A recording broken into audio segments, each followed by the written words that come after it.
Stop everything you're doing right now. I'm about to reveal why 99% of people will die having never lived a single day of their own life. And if you're watching this video at 2 a.m., questioning every choice you've made, this might be the most important 30 minutes of your entire existence. Imagine this. The person sitting next to you on the bus, your coworker, maybe even you, are living someone else's dream while your own soul slowly dies. Every morning you wake up to an alarm that someone else set. Every day you follow rules that someone else wrote. Every night you go to bed knowing you've spent another 24 hours being who others expect you to be. But what if I told you there's a 500-year-old secret that the most powerful people in history used to break free from this invisible prison? What if the key to your freedom was hidden in the darkest corners of strategic thinking, written by a man so dangerous that his name became synonymous with ruthless power itself? Niccolò Machiavelli didn't write The Prince to help you climb corporate ladders. He wrote it to show you how to seize your own throne in a world designed to keep you kneeling in the next 30 minutes. You're going to discover the brutal truth about why conformity is killing your potential, how standing alone can make you unstoppable, and the exact strategy to build a life so authentic that others will beg to follow you. But I need to warn you, once you see what I'm about to show you, you can't unsee it. You'll never look at your life the same way again. Are you ready to wake up from the Matrix? Now, I want you to drop this affirmation in the comments. I choose my path. Number 1, the myth of conformity. Let's start with an uncomfortable truth. From the moment you're born, society begins molding you into its preferred shape. Go to school, get good grades, find a stable job, get married, buy a house, have kids, retire, die. It's the same script for everyone. And we're told this is the path to happiness. But here's what they don't tell you. This script wasn't designed for your fulfillment. It was designed for their comfort. Think about your typical day. How many of your decisions are actually yours?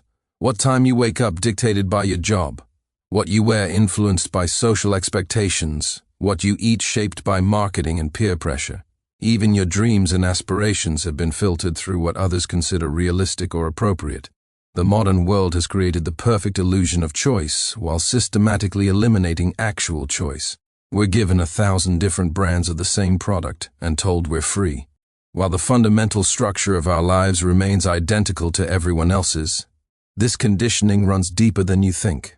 Your education system taught you to sit in rows, raise your hand before speaking, and follow instructions without questioning. Your workplace reinforces these patterns with dress codes, meeting schedules, and performance reviews that measure compliance over creativity. Your social circles maintain it through gossip about those who dare to be different, subtle pressure to conform, and rewards for fitting in. The result, a generation of walking zombies who've forgotten they ever had their own dreams.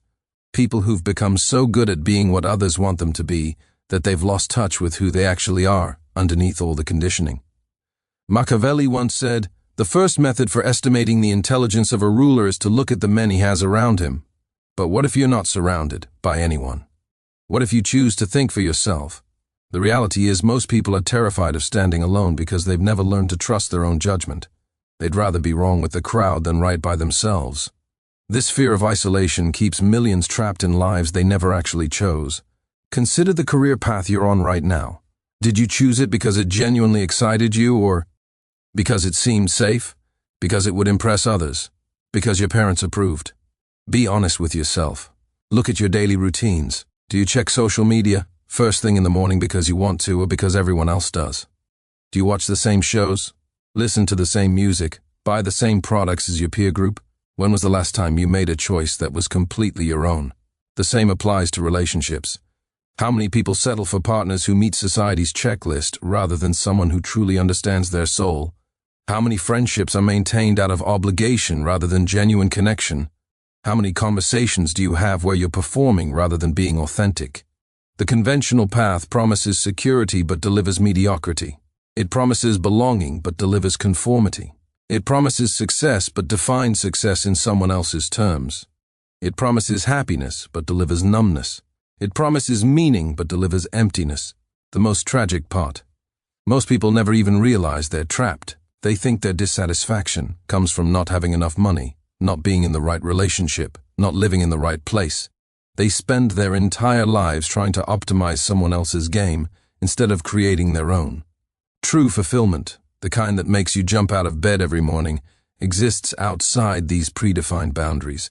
It exists in the space between what others expect and what you know to be true about yourself. It requires the courage to disappoint people who never truly knew you anyway. Drop this affirmation in the comments. My path matters. Number 2. Leveraging self-reliance in a connected world. Now, here's where most people get it wrong. They think choosing your own path means becoming a hermit or burning bridges with everyone around you. That's not strategic independence. That's just isolation. The real power move is learning to be completely self-reliant while still engaging meaningfully with others. This isn't about rejecting connection. It's about approaching it from a position of strength rather than need. When you develop true self-reliance, something magical happens in your relationships. You stop seeking validation and start offering value. You stop trying to fit in and start standing out. You stop following and start leading. Let me give you a practical example. Imagine you're in a business meeting where everyone is nodding along to a terrible idea.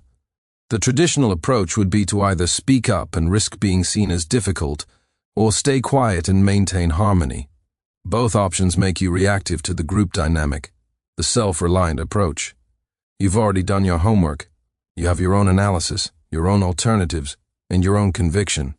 When you speak, it's not from insecurity or the need to be heard. It's from genuine expertise and independent thinking. This commands respect in a way that following the crowd never could. But let's dig deeper into what self-reliance actually looks like in practice. It means having your own information sources instead of relying on what everyone else is reading. It means developing your own criteria for making decisions instead of outsourcing your judgment to others. It means creating your own definition of success instead of chasing metrics that don't actually matter to you. Self-reliance means being financially independent enough to walk away from situations that compromise your values. It means being emotionally stable enough that you don't need constant reassurance from others. It means being intellectually curious enough to form your own opinions instead of adopting whatever's trending. Machiavelli once said, "Everyone sees what you appear to be. Few experience what you really are." When you operate from genuine self-knowledge and independent thinking, the few who matter will recognize your authenticity, while the many who don't matter will respect your strength. Strategic independence actually enhances collaboration because it brings unique perspective to the table. When everyone thinks alike, nobody thinks very much. But when you've developed your own viewpoint, you become valuable precisely because you're different. Think about the most successful entrepreneurs throughout history. They didn't succeed by copying what everyone else was doing. They succeeded by developing their own vision so clearly that others wanted to join them. Steve Jobs didn't ask customers what they wanted. He created products they didn't know they needed. Oprah didn't follow television formulas. She created her own style that others tried to copy. This is the paradox of leadership. The more comfortable you become standing alone, the more people want to follow you. The more you trust your own judgment, the more others trust your judgment. The more authentic you become, the more authentic connections you attract. In negotiations, this principle is pure gold. When you don't need the deal, you get better deals. When you're not desperate for approval, people want to give it to you. When you're genuinely prepared to walk away, others become more willing to meet your terms. But here's the key. This isn't about playing games or manipulating people. It's about developing such a clear sense of your own worth and direction that you naturally attract aligned opportunities and partnerships. The self-reliant person doesn't network. They attract. They don't chase opportunities. Opportunities chase them. They don't sell themselves. Their results speak for themselves. They don't need to prove their worth. Their value is self-evident. This transformation doesn't happen overnight.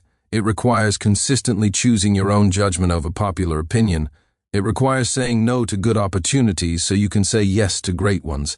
It requires disappointing some people so you can serve the right people. It requires short-term discomfort for long-term fulfillment. I want you to drop this affirmation in the comments. I attract alignment.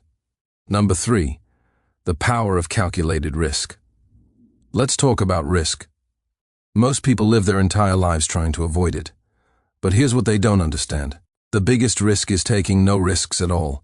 Every meaningful achievement in human history came from someone willing to venture into uncertain territory. Every breakthrough, every innovation, every moment of progress happened because someone chose the unknown over the comfortable. But there's a crucial difference between reckless gambling and calculated risk-taking. Reckless people jump without looking. Calculated risk-takers study the landscape, prepare for multiple scenarios, and then make informed decisions based on their own analysis. The fear of risk is actually the fear of responsibility. When you play it safe, you can always blame external circumstances for your dissatisfaction. When you take risks, you become responsible for the outcomes, both good and bad. Most people would rather be victims of circumstance than authors of their own story. Machiavelli once said, "Since love and fear can hardly exist together, if we must choose between them, it is far safer to be feared than loved." This isn't about being cruel. It's about being respected for your competence and decisiveness, rather than liked for your agreeableness. When you take calculated risks, even the ones that don't work out perfectly, provide invaluable lessons and propel you forward.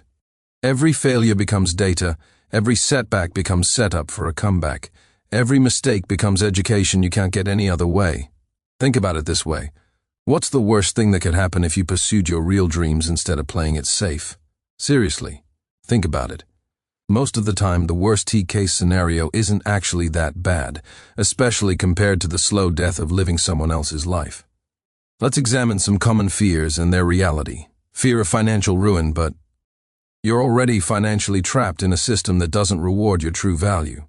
Fear of social rejection, but you're already surrounded by people who don't truly know or appreciate you. Fear of failure, but you're already failing to live up to your own potential.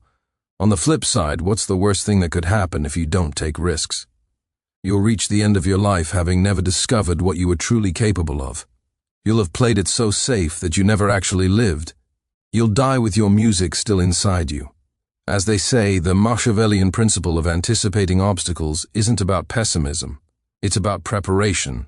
When you've thought through the potential challenges and prepared contingencies, you can move forward with confidence rather than fear. Here's a practical framework for calculated risk-taking. First, clearly define what you want to achieve and why it matters to you. Vague dreams lead to vague results. Get specific about your desired outcome and understand your deeper motivation.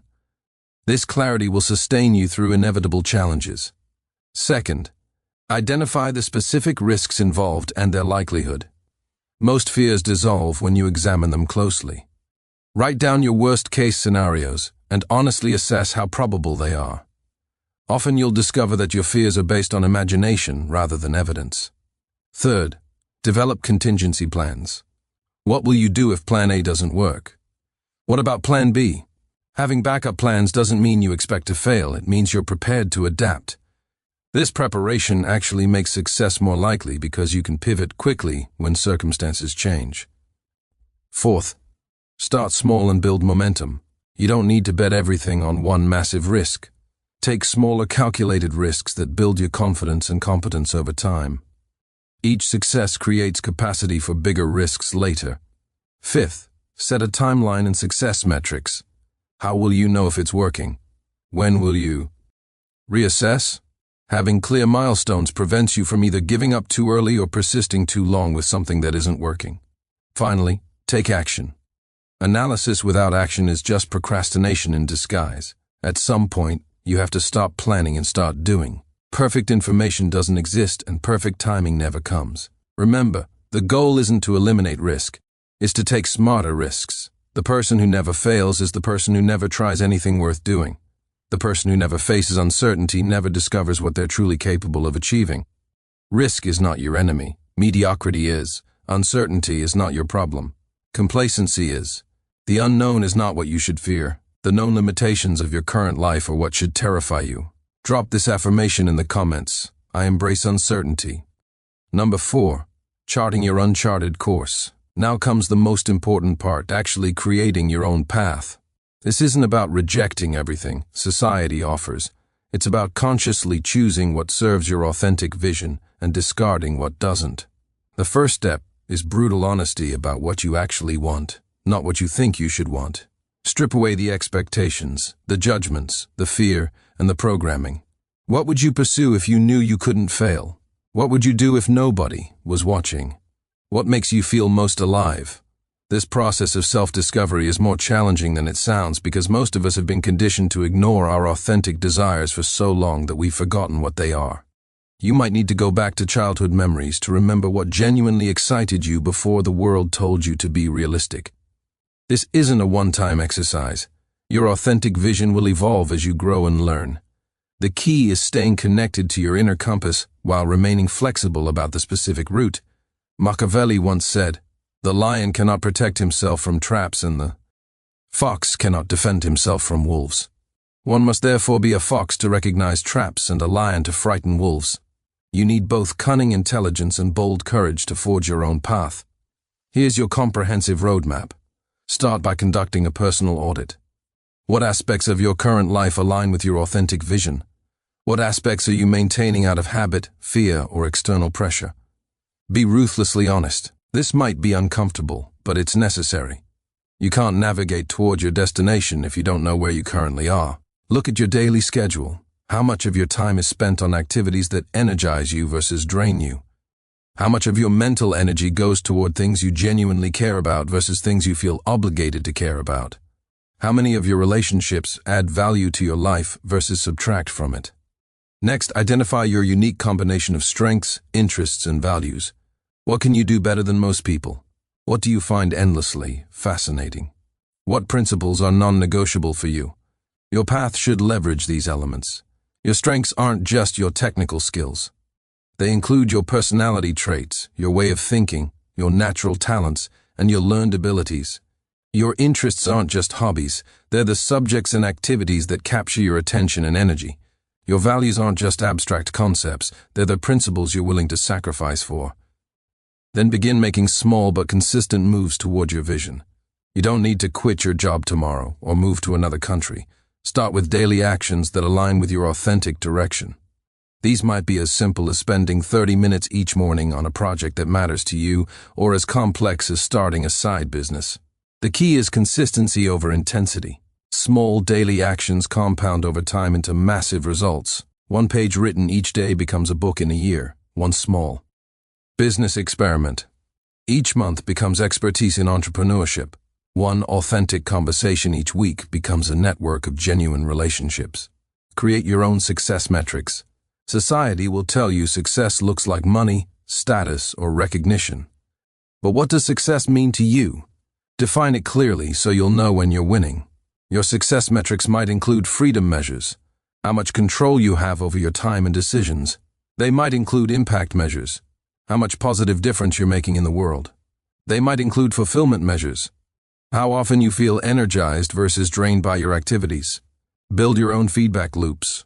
Instead of relying on others' approval, develop ways to measure your progress against your own standards. This keeps you focused on what matters rather than what's popular. Traditional feedback comes from bosses, customers, critics, or social media metrics. But these external measures might not reflect what's actually important to your authentic path. Create internal measures that track your alignment with your values, your progress toward your vision, and your overall life satisfaction. Prepare for resistance. When you start charting your own course, some people won't understand. They might question your choices, predict failure, or try to convince you to return to the safe path. This is normal. Their discomfort with your independence often reflects their own trapped situation. The resistance might come from family members who want you to follow their definition of success. It might come from friends who feel threatened by your growth. It might come from colleagues who prefer the predictable version of you. Remember that their opinions are based on their limitations, not your potential. Develop a support system of people who understand and encourage your authentic path. These might not be your current friends and family. You might need to find new mentors, join different communities, or connect with like-minded individuals who share your commitment to authentic living. Remember, this is an ongoing process of adaptation and learning. Your path will twist and turn in ways you can't predict. The goal isn't to have everything figured out. It's to remain true to your authentic vision while staying flexible about how to achieve it. Most importantly, trust your instincts. You have access to information about yourself that nobody else possesses. You know your deepest desires, your hidden capabilities, and your unique perspective on the world. Use this knowledge. Your instincts are the accumulation of all your experiences, observations, and insights. They're your subconscious mind processing information faster than your conscious mind can analyze it. When something feels right or wrong, pay attention to that feeling. It's often more accurate than logical analysis. I want you to drop this affirmation in the comments. I trust myself. We've covered a lot of ground today. We've exposed the myth of conformity and how it limits your potential. We've explored how strategic independence can actually enhance your relationships and opportunities. We've discussed the power of calculated risk-taking and how even failures propel you forward. And we've provided a comprehensive framework for charting your own unique course. But here's the thing. Information without action is worthless. You can watch every video, read every book, and attend every seminar. But until you actually start walking your own path, nothing changes. The world needs what you uniquely have to offer. It needs your perspective, your talents, your vision. But it will never get these gifts if you keep trying to be someone else. Think about the greatest contributions to human civilization. They all came from individuals who dared to think differently, act independently, and create something new. They came from people who refused to accept the status quo as permanent and chose to forge their own path instead. Your throne isn't waiting for you in some distant future. It's not going to be handed to you by others. It's not hidden in some secret location. Your throne exists the moment you decide to claim it. The moment you choose your own path over the well-trodden trail. The moment you trust yourself more than you trust the crowd. The question isn't whether you're capable of forging your own path. You absolutely are. The question is whether you're willing to begin. Whether you're willing to disappoint some people to honor yourself. Whether you're willing to face uncertainty to discover your potential. Whether you're willing to stand alone, if necessary, to live authentically. Every day you delay is another day of living someone else's life. Every excuse you make is another brick in the prison you're building around your potential. Every time you choose safety over authenticity, you're voting for mediocrity over magnificence. Start today. Start now. Take one small action that moves you toward your authentic vision. Send that email, make that call, take that first step, write that first page. Have that difficult conversation. Make that investment in yourself. Your future self is waiting for you to begin. Remember, courage isn't the absence of fear. It's action in the presence of fear. You don't need to feel ready to begin. You don't need to have all the answers. You don't need anyone's permission. You just need to start. If this video opened your eyes to new possibilities, smash that like button and share it with someone who needs to hear this message. And if you want more strategies for living life on your own terms, subscribe to this channel and hit the notification bell. Your support helps us reach more people who are ready to break free from conformity and seize their own throne. Your path is calling. It's been calling your entire life. It's time to stop making excuses and start making progress. It's time to stop following and start leading. It's time to stop living someone else's dream and start creating your own reality. The throne awaits. Will you claim it? I want you to drop this final affirmation in the comments. My time is now.